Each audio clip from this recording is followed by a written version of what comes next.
15 Akshaya S. மதிப்பிற்குரிய தாளாளர் மற்றும் தலைமை ஆசிரியர் அவர்களே, எங்களை சிறப்பிக்க வந்திருக்கும் சிறப்பு விருந்தினர் அவர்களே, எனக்கு தன்னம்பிக்கை கொடுத்த என் ஆசிரியர் பெருமக்களே, என் பொன்னான பேச்சை கேட்க அமர்ந்திருக்கும் மாணவ செல்வங்களே, அனைவருக்கும் வணக்கம். என் பெயர் அக்ஷயா. நான் 8ஆம் வகுப்பு படிக்கின்றேன். பெருமை மிக்க சோழனால் கட்டப்பட்ட பெரிய கோவில் அமைந்திருக்கும் தஞ்சை தரணியில் முதலிடம் வகிக்கும் மாணிக் ஸ்டார் மெட்ரிக் பள்ளியில் பயில்கின்ற நான் இன்று சாதனை படைக்க தேவை தன்னம்பிக்கையா விடாமுயற்சியா என்று உங்களிடம் பேச வந்துள்ளேன்.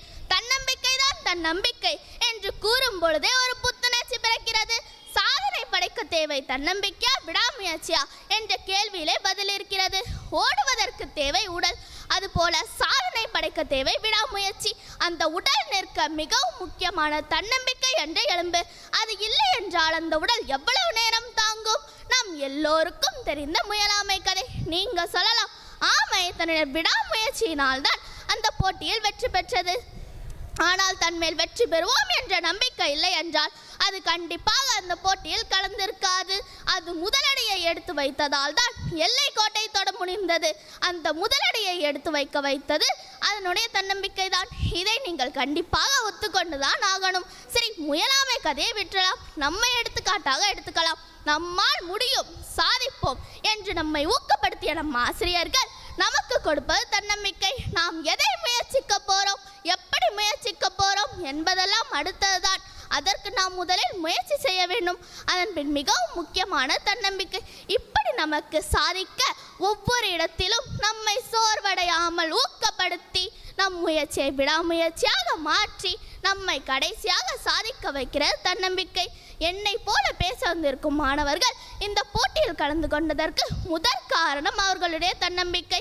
குறள் எண் 371, ஆக்கூழால் தோன்றும் அசைவின்மை கைப்பொருள், போக்கூழால் தோன்றும் மணி.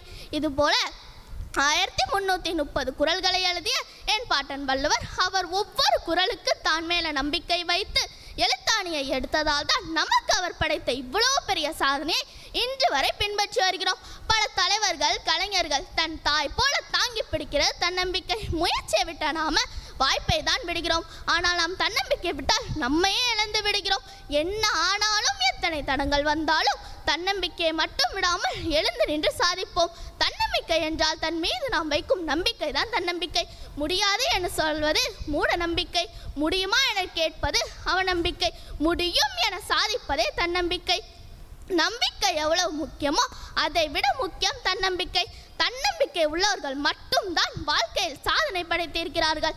ஆழம் விதை கடுகை விட சிறியது, அதுதான் பெரிய மரமாக நம் முன் பிரம்மாண்டமாக நிற்கிறது. அதுபோல் நாமும் தன்னம்பிக்கையுடன் செயல்பட்டால் தான் அனைவரும் வியந்து பார்க்கும் உயரத்திற்கு செல்லலாம். கடல் தொடும் மாறுகள் தன் தன்னம்பிக்கை இழப்பதில்லை, தரை தொடும் தாரைகள் தன் தன்னம்பிக்கை இழப்பதில்லை. அதுபோல் நானும் என் தன்னம்பிக்கை இழக்காமல் விடாமுயற்சி செய்து இந்த மேடையில் ஏறி தன்னம்பிக்கையுடன் பேசி நான் வெற்றி பெறுவேன் என்று நம்பிக்கை வைத்து என் உரையை முடித்துக் கொள்கிறேன். எனக்கு வாய்ப்பளித்த உங்களுக்கும் என்னை பேச வைத்த என் தன்னம்பிக்கைக்கும் நன்றி கூறி விடைபெறுகிறேன்.